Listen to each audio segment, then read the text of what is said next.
Tonight I'm riding a black unicorn. Hey everybody, my name's Voltaire, this is Mr. Orville Dettenbacher, and you know what time it is? It's Christmas time, and you know what that means? That means everybody's happy. Well, Christians anyway. I'm sure all my Christian friends out there have set up a nice tree in the living room. They've decorated it, glitter, tinsel, all manner of little jingle balls. Kids are upstairs all snuggled in their beds because they know in the middle of the night, a big red elf, that's right, I said a big red elf, is going to crawl down the chimney, impervious to the fires that burn there. He's going to squeeze into the living room, skulk over to the tree, and he's going to leave for them wonderful, magical, phantasmagorical material possessions. Well, you know, it got me to thinking about Santa Claus and who he might really be. I've developed a little bit of a theory and I wrote a song about it. I'm going to play it for you. It goes like this. Christmas is a special time because it's the birth of Christ. You could go worship him in church, that would be nice, but instead you are home, and that is because you're waiting for a jolly elf they call Santa Claus. Some say he's a saint, but I think it's a trick. How do you get from old Kris Kringle to old Saint Nick? Now old Saint Nick is crafty, but you must be quick. Take away the saint and all you got's old Nick. Makes you think, doesn't it? Santa Claus is Satan, and it's clear to see he don't mind the raging fires in your chimney. You took a pass from Christmas Mass, now you are home waiting for an elf to bring you wealth, 'cause Santa Claus is Satan. Oh, you don't believe me? Are my views too extreme? Seriously, an elf, dressed all in red, coming into your house at night and luring you away from the true meaning of Christmas with things? Alright, maybe I can convince you on this next verse.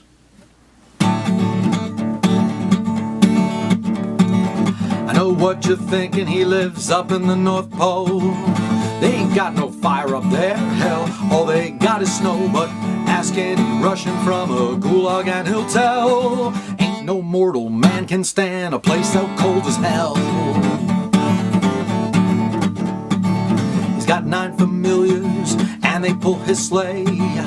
Don't you think it's strange a reindeer should float that way? Rudolph, with your nose so bright, tell me and don't lie, what kind of devilry would make a reindeer fly? Oh, I know why. Santa Claus is Satan, and it's clear to see he don't mind the raging fires in your chimney. You took a pass from Christmas Mass, now you're home just waiting for an elf to bring you wealth, 'cause Santa Claus is Satan. Still don't believe me? I will break it down for you in simple ABCs. S-A-N-T-A is S-A-T-A-N. S-A-N-T-A is S-A-T-A-N-O. S-A-N-T-A. Do I gotta say it again? I'll do you one better, just move one letter and it's S-A-T-A-N. He's not trying that hard to hide himself, is he? He just moved one letter. That is some lazy devil bullshit right there. So if you're a Christian, please listen to me. Go into your living room and chop down that pagan tree. Get rid of that Yule log and that pagan wreath. I don't mind Christmas time, but I hate hypocrisy. S-A-N-T-A is S-A-T-A-N. S-A-N-T-A is S-A-T-A-N-O. S-A-N-T-A. Do I gotta say it again? I'll do you one better, just change one letter and it's S-A-T-A-N. 'Cause Santa Claus is Satan, and it's clear to see he don't mind the raging fires in your chimney. Oh, you took a pass from Christmas Mass, now you're just home waiting for an elf to bring you wealth, 'cause Santa Claus is Satan. Santa Claus is Satan, and it's clear to tell. Tell me where an elf is from, you know. The answer's hell, you took a pass from Christmas Mass. Now you're home just waiting for some imps to bring you gifts, 'cause Santa Claus is Satan. Santa Claus is Satan, 'cause Santa Claus is Satan. Merry Christmas, everybody! Orville, I think I ruined another holiday. Orville, it's a Christmas miracle. Thanks for watching The Lair of Voltaire, ladies and gentlemen. I hope you have a very, very Merry Christmas. If you enjoyed this video, you probably like my other videos, like The Night Before Black Mass, or Xmas Detritus, a short film I made with the lovely Mr. Gerard Way of My Chemical Romance. You can find those in the links above. Merry Christmas.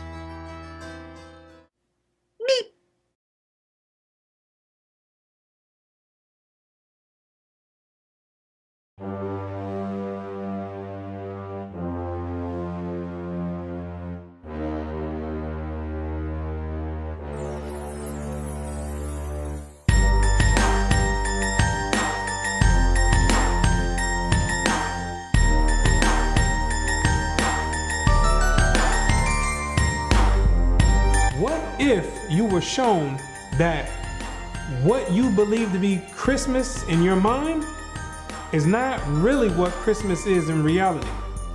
What if I proved to you that Christmas was surreptitiously subjoined to Christianity with the delusive intent to have those that follow Christianity to inadvertently worship Satan?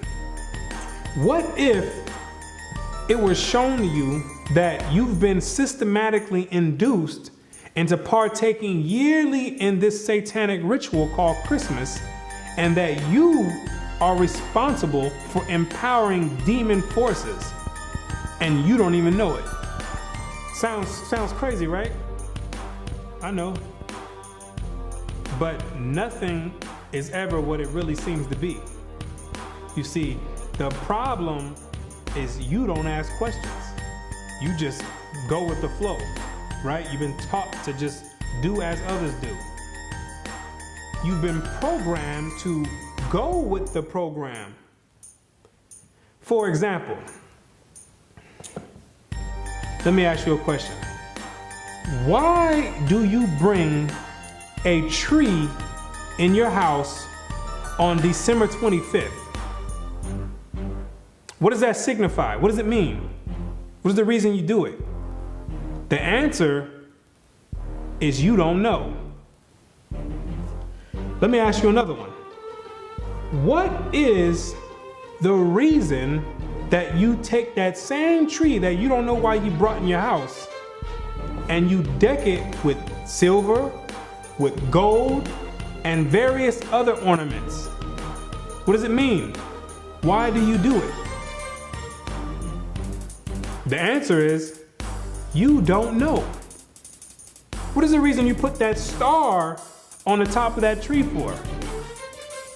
What does it mean? You don't know. What are you kissing somebody under a mistletoe for? You don't know. So now, with that being said, what you need to do is sit down and lend me your ear for a few minutes so you can understand why you do these things. You can get the origin of these things, and then you can consciously decide if you want to continue doing it or if you want to do away with it. Because you have been naively beguiled into worshiping Satan, and I'm going to show you exactly how Satan infiltrated Christianity with Christmas.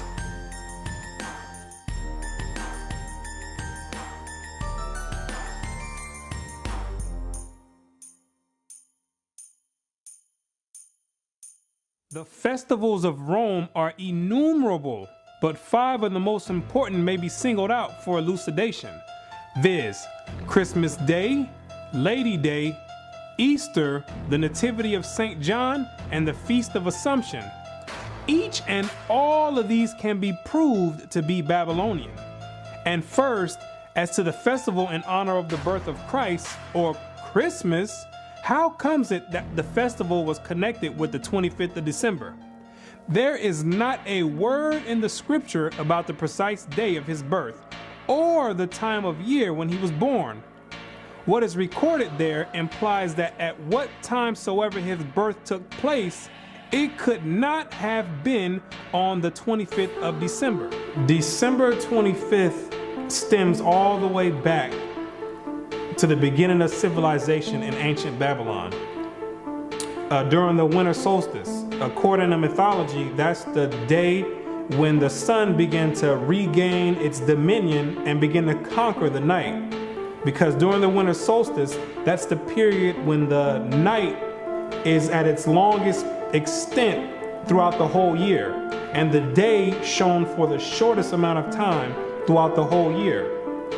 So in a sense, there's this type of mythological battle going on between the sun and night.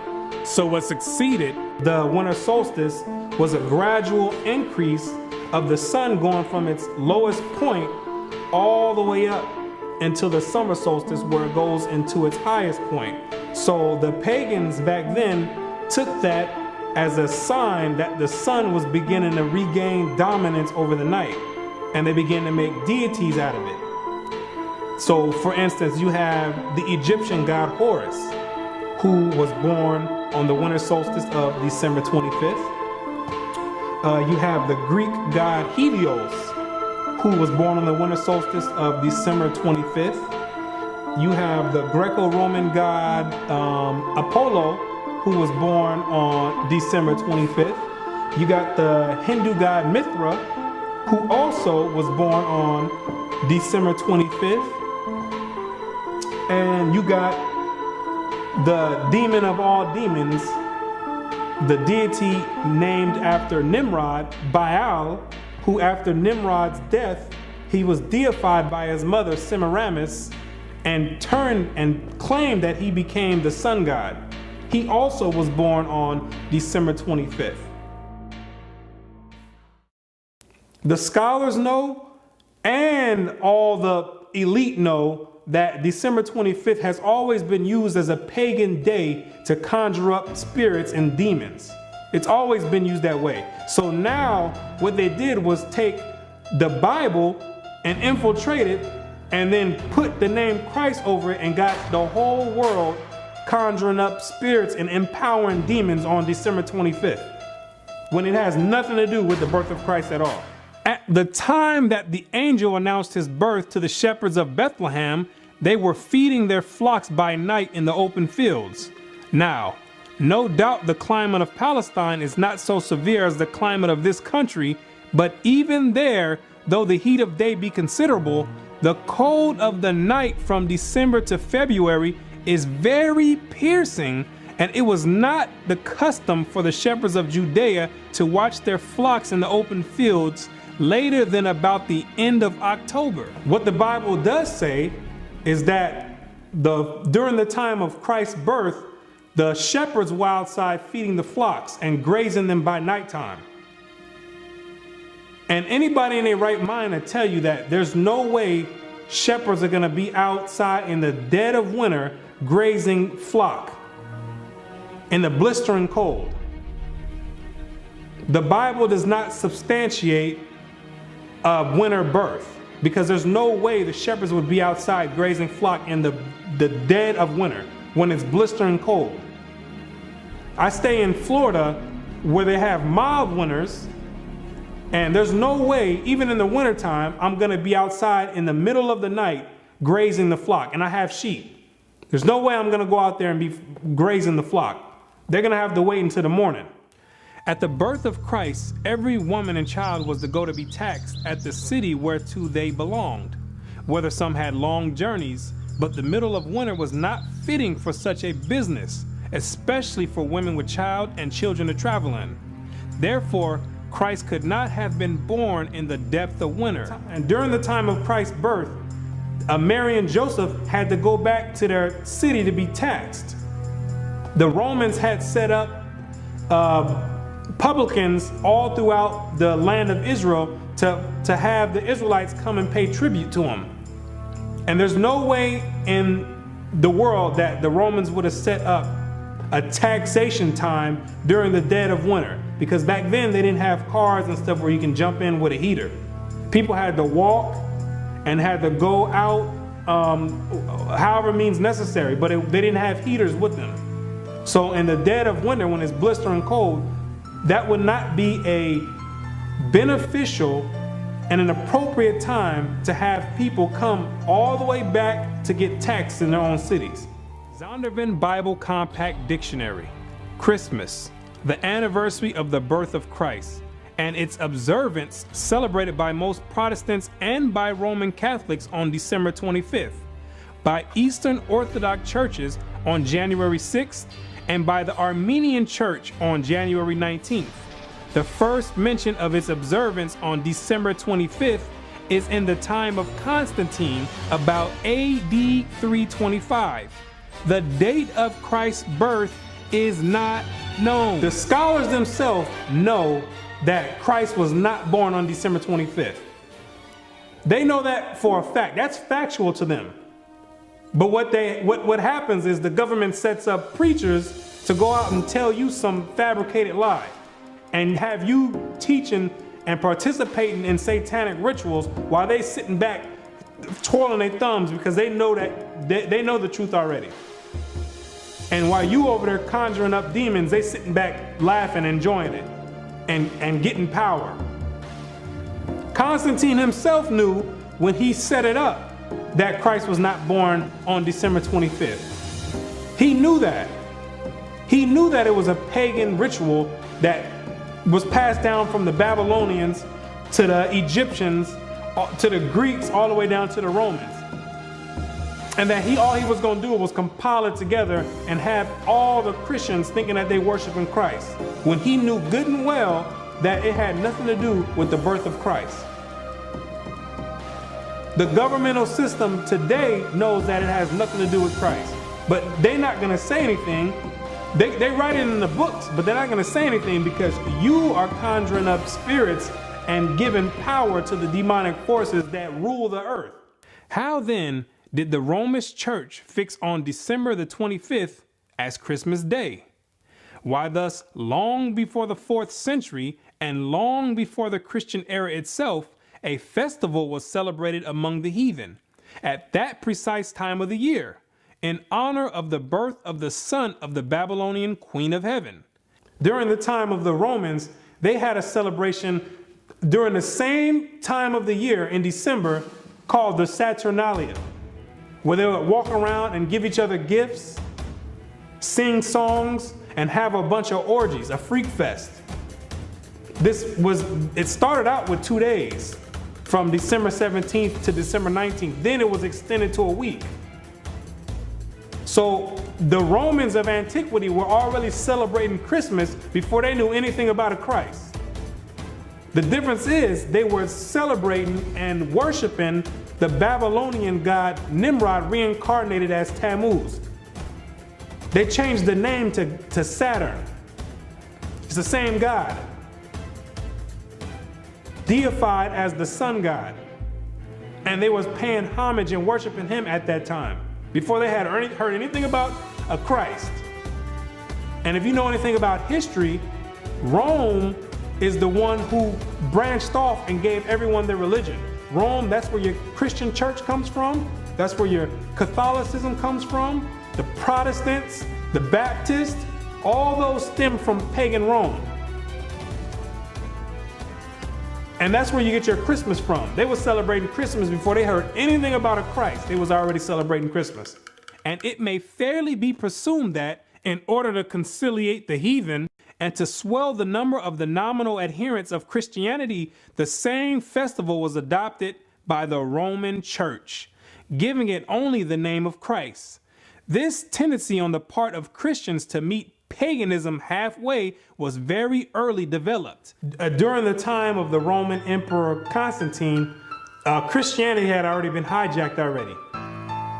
So Constantine had a diabolic plan to gain converts and to have all people come together under Christianity. But a lot of the pagans of Rome didn't want to come under the guidelines of Christianity at that time. So Constantine devised a plan and said, you know what? Don't worry about it. You like that Saturnalia? You don't have to give that up. We're going to incorporate that together with Christianity, and we're going to call it Christmas. So therefore, we can have the best of both worlds. We can have you still worshiping the god of Saturn, but all we'll do is we're going to put the face of Christ over it.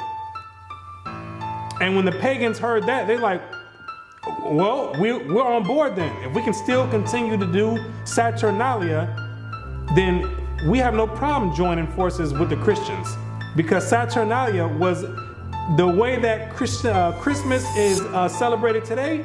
That's how large of a scale Saturnalia was. It was the most prominent festival of the Romans back then.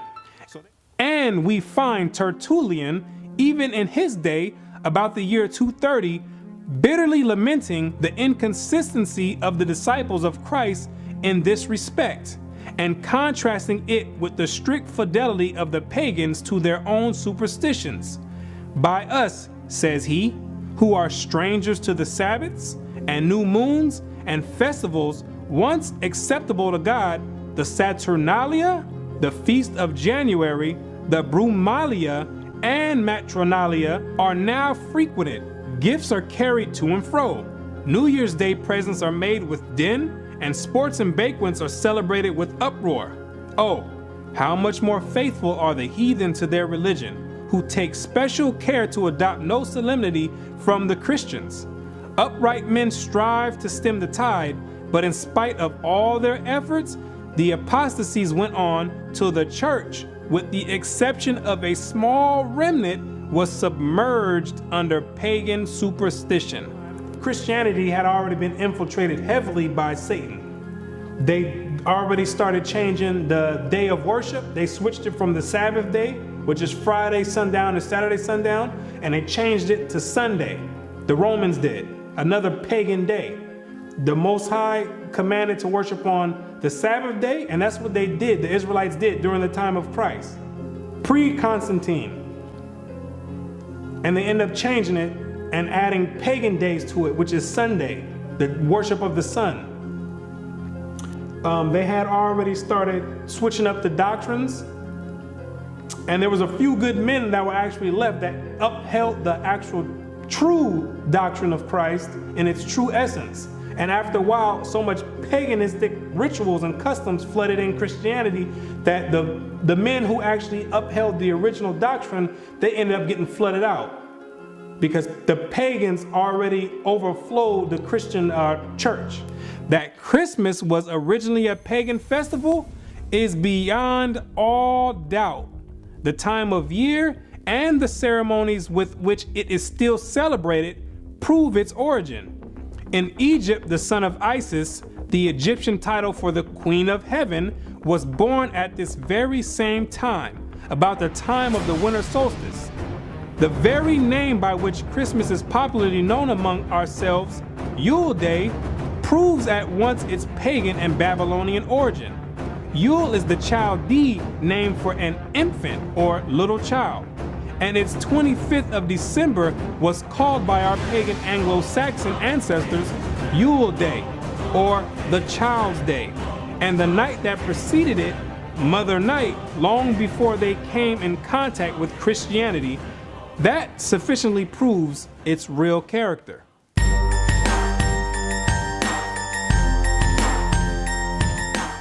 The candles in some parts of England lighted on Christmas Eve and used so long as the festive season lasts were equally lighted by the pagans on the eve of the festival of the Babylonian god, to do honor to him, for it was one of the distinguishing particularities of his worship to have lighted wax candles on his altar.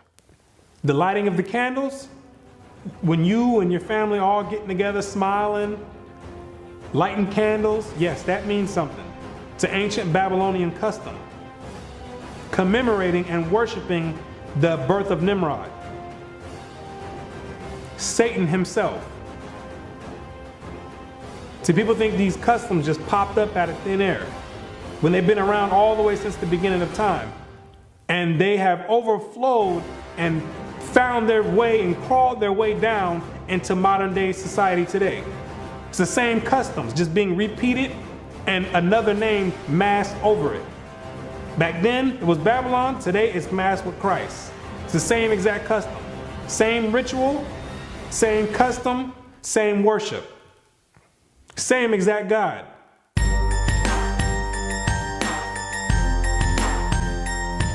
The Christmas tree. Another paganistic custom and ritual that stems all the way back to ancient Babylon. It's the same exact God that worked his way all the way through and made his way all the way up to Christianity. It's the same exact deity. Most Christians don't even know that the Christmas tree is in the Bible. God condemns dealing with the Christmas tree. It's an abomination. He tells you not to deal with it. Any Christian that has read the Bible, the reason you don't know it's in the Bible because you've never read the Bible. Most Christians never read the Bible. Because if they did, they would know they're not supposed to be dealing with a Christmas tree or any other type of tree, putting ornaments and putting presents underneath it. You would know that it was an ancient custom and a heathenistic custom and a paganistic custom and a satanic worship and Luciferian doctrine. Jeremiah 10 and verse 1. Hear ye the word which the Lord speaketh unto you, O house of Israel. Thus saith the Lord, learn not the way of the heathen, and be not dismayed at the signs of heaven, for the heathen are dismayed at them. For the customs of the people are vain. For one cutteth a tree out of the forest, the work of the hands of the workmen with the axe. They deck it with silver and with gold. They fasten it with nails and with hammers, that it move not. The Christmas tree, now so common among us, was equally common in pagan Rome and pagan Egypt. In Egypt, that tree was the palm tree. In Rome, it was the fir. The palm tree denoting the pagan Messiah as Baal Tamar, the fir referring to him as Baal Berith. The mother of Adonis, the sun god and great mediatorial divinity, was mystically said to have been changed into a tree. So early Rome denoted the palm tree as Baal Tamar and the fir tree as Baal Berith, which when you understand anything about religious origin, you'll know that these are all the same gods. They stem from the same gods back in ancient Babylon, the worship of Nimrod, reincarnated after he died when he was deified by his mother Semiramis. He became known as Baal and then became known as Baal Zebub or Beelzebub. And when you read the Bible, that's the highest ranking demon in the demonic forces. Luke 11 verse 15. But some of them said, he casteth out devils through Beelzebub, the chief of the devils. He's the head chief demon of all the legions underneath him. So when you have this tree in your house, the Christmas tree, you dealing on a high level of satanic worship, whether you know it or not. You dealing directly with Satan himself by participating in that satanic ritual that you do yearly. You conjuring up spirits right there. You conjuring directly. That tree is the direct porthole to Satan himself, the Beelzebub. The Christmas tree, as has been stated, was generally at Rome a different tree, even the fir. But the very same idea as was implied in the palm tree was implied in the Christmas fir. For that covertly symbolized the newborn God as Baal Berith, Lord of the covenant, and thus shadowed forth the perpetuity and everlasting nature of his power. Not that after having fallen before his enemies, he had risen triumphant over them all. Therefore, the 25th of December, the day that was observed at Rome as the day when the victorious God reappeared on earth and held at the Natalis Invictus Solis, the birthday of the unconquered sun. Now the Yule log is the dead stock of Nimrod, deified as the sun god, but cut down by his enemies. The Christmas tree is Nimrod redivivus, the slain god come to life again. So the Yule log is representation of Nimrod being chopped down, his death. Then you put the Yule logs into the fire. Most people don't do that part of the ritual because most you don't have a fireplace to put it in. If you got money in your own place and an actual fireplace, those are the ones that might partake into that ritual. Then after that Yule log gets burnt, then on Christmas Day represents the reincarnation of Nimrod, which is the tree, the Christmas tree with the presents underneath it, because the legend has it that after Nimrod was reincarnated, he'd come in the nighttime and leave presents underneath the tree. So it's a whole ritual that's being done, and you don't have any idea why you're doing it. You're completing a whole satanic ritual, and you have no idea why you're doing it. You're getting socially programmed to partake in this demonic custom, and you have no idea why you're doing it. So the hypnosis starts right after you finish at the end of November. And you get bombarded with all type of Christmas carols and Christmas movies and lights, different colors. And it's very obvious that Christmas has nothing to do with the birth of Christ. Because every store you go to Walmart, Walgreens, all you're gonna hear is Rudolph the Red-Nosed Reindeer. What does that have to do with the birth of Christ? You're gonna hear Santa Claus is coming to town. What does that have to do with the birth of Christ? And then on top of that, they mix in a small portion of religious belief just to mask it over and to cause confusion and make some people believe like, okay, you know what? Maybe it does have something to do with Christ. When at all that is a delusion and a disguise to what they have you doing already. They building you up to finish, to complete this ritual at the end of the month. So they start all the way from November with the hypnosis, and you like a walking zombie. They implant it in your mind and working on and sending vibrations and signals into your brain waves, and getting you prepared to participate in this ritual. And everybody gets all hyped up and ramped up to do it, when you don't have any idea you're about to participate in a satanic ritual on a very high level.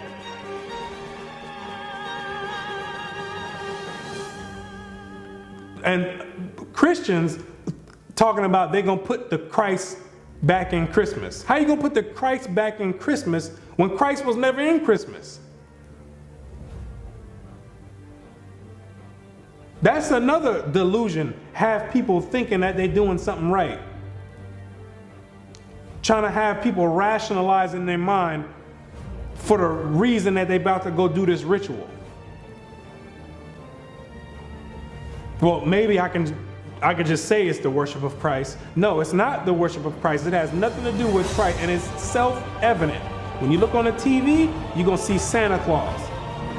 You're gonna see Rudolph the Red-Nosed Reindeer. You're gonna see a snowman. What does any of that have to do with Christ? Like it was mentioned before, Constantine mixed paganism in with Christianity. And eventually paganism overtook the whole doctrine of Christianity. It flooded the Christian doctrine until there was no more remains of the actual origin of the Christian doctrine.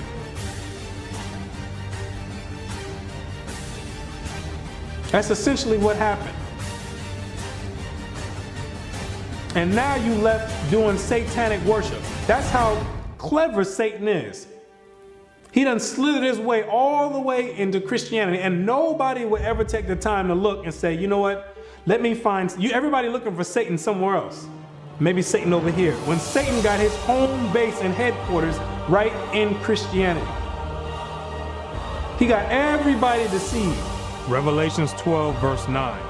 And the great dragon was cast out, that old serpent called the devil and Satan, which deceiveth the whole world. When he operating right there in Christianity, no holds barred.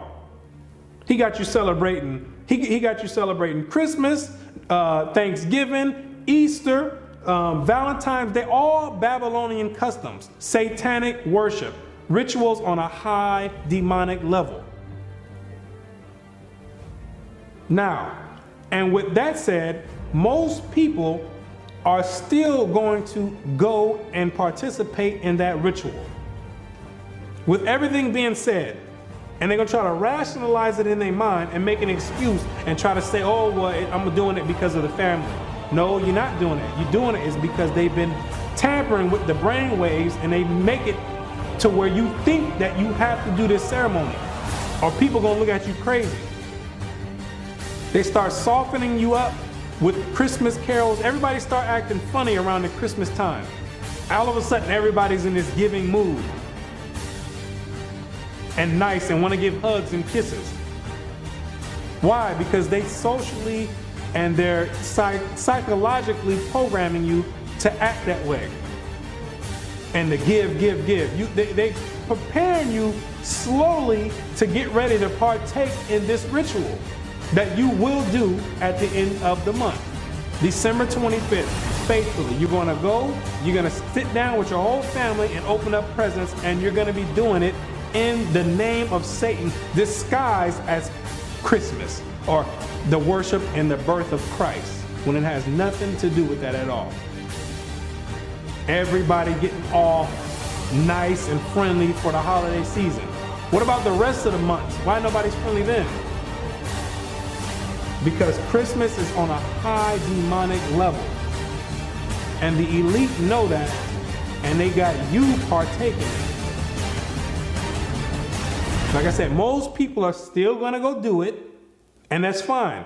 If you want to go and celebrate Christmas and worship Satan directly on a high level, I have no problem with that. That's your prerogative. I don't have a problem with it. But the Most High God, He has a problem with it. Because you can live it up all you want, have as much fun, crack open as many gifts as you want, decorate as many trees, put as many stars on the top of the trees, kiss as many people under the mistletoe all you want. You can do that for your whole life. That don't got nothing to do with me. But once you enter into the grave and your spirit goes back to the Most High, you got to stand and face Him yourself. And I can tell you right now, you don't want to face Him and you've been celebrating and worshiping Satan. Hebrews 10 verse 31. It is a fearful thing to fall into the hands of the living God, because you're going to have to answer for it. You're going to have to sit there and answer for it. Every action and every deed that you've done, you're going to have to answer for it. I'm not going to have to answer for it. I got to answer for myself. 2 Corinthians 5 verse 10. For we must all appear before the judgment seat of Christ, that everyone may receive the things done in his body according that he have done, whether it be good or bad. So with that being said, if you're going to continue worshiping and celebrating Christmas, so be it. But to those that have an ear, let them hear. And you'll come out of that. And you won't be a partaker of the loophole in the system. And you'll come out of the matrix. So, with that being said, now you know exactly what the origin of Christmas is and these rituals that you're participating in. And you know exactly how Satan infiltrated Christianity with Christmas.